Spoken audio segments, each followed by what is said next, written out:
আসসালামু আলাইকুম। আজ আমি গাভীর ম্যাস্টাইটিস বা উলানফোলা রোগ নিয়ে আলোচনা করব।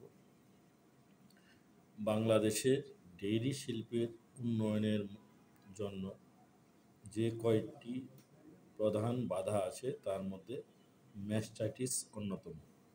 ম্যাস্টাইটিস সম্পর্কে আমি কয়েকটি ভিডিও করব, তার মধ্যে আজকে হলো আমার প্রথম ভিডিও।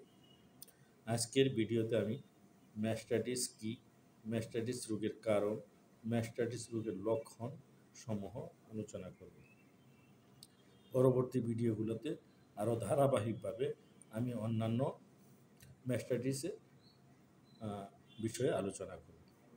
প্রথমে আসছি ম্যাস্টাইটিস কাকে বলে। ম্যাস্টাইটিস হলো গাভীর উলানফোলা রোগ।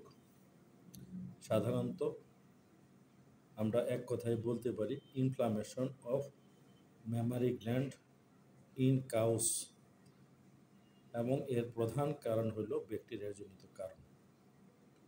এবং ইনফ্লামেশনের যে সমস্ত লক্ষণগুলো আমরা পাই ম্যাস্টাইটিসের ক্ষেত্রে প্রায় সব লক্ষণগুলোই এখানে পাবো। সাধারণত সোয়েলিং অফ আডার, রেডনেস অফ আডার এবং পেইন ইন দি আডার, এই তিনটির প্রধান লক্ষণ, যেটা ইনফ্লামেশনের প্রধান লক্ষণ এই ক্ষেত্রে ম্যাস্টাইটিসের ক্ষেত্রে থাকবে।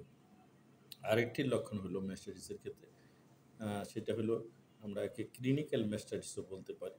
সেটা হলো যে দুধের কালার পরিবর্তন হবে এবং দুধের সঙ্গে ক্লট বের হবে, দুধের সঙ্গে পাজ যাবে এবং দুধের রং পানির মতো হবে।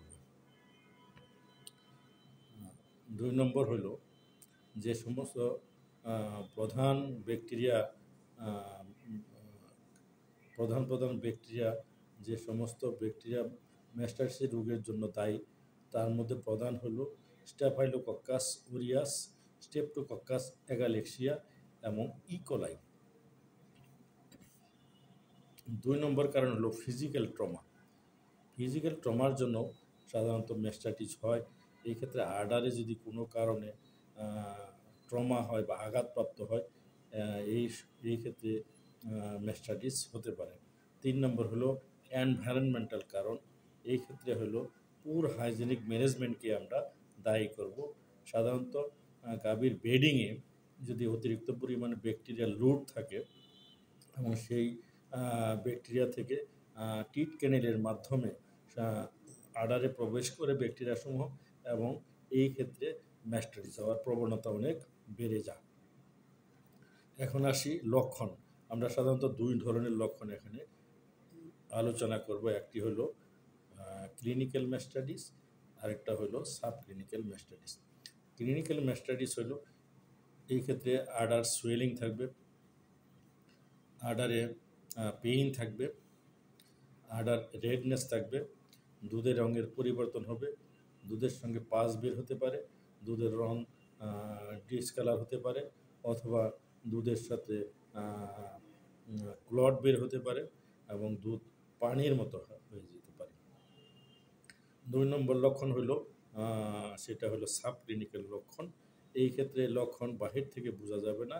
এই ক্ষেত্রে দুধের সোমাটিক সেল যদি কাউন্ট করি তাহলে সোমাটিক সেল অনেক বেশি পাওয়া যাবে, এবং এই ক্ষেত্রে সাব ক্লিনিক্যাল ম্যাস্টাইটিসের ক্ষেত্রে দুধের উৎপাদন অনেক কমে যাবে। অনেক সময় আমরা ম্যাস্টাইটিস এবং আডার এডিমার মধ্যে ডায়াগনোসিস করতে ভুল করি। এই ক্ষেত্রে আমরা প্রথমেই দেখব যে আডার এডিমার ক্ষেত্রে কোনো পেইন থাকবে না, দুধের রঙের কোনো পরিবর্তন থাকবে না, এবং উনানে চাপ দিলে তেমন কোনো ব্যথা অনুভব করবে না। পাশাপাশি উনানে চাপ দিলে, আঙ্গুলের চাপ দিলে উলানটা দেবে যাবে। কিন্তু ম্যাস্টাইটিসের ক্ষেত্রে তার বিপরীত হবে, যে উনানে চাপ দিলে ব্যথা অনুভব করবে, দুধের রং পরিবর্তন হবে এবং উলানের যে টাইটনেস অনেক ফার্ম থাকবে, এবং চাপ দিলে, আঙ্গুলের চাপ দিলে সেটা দেবে যাবে না।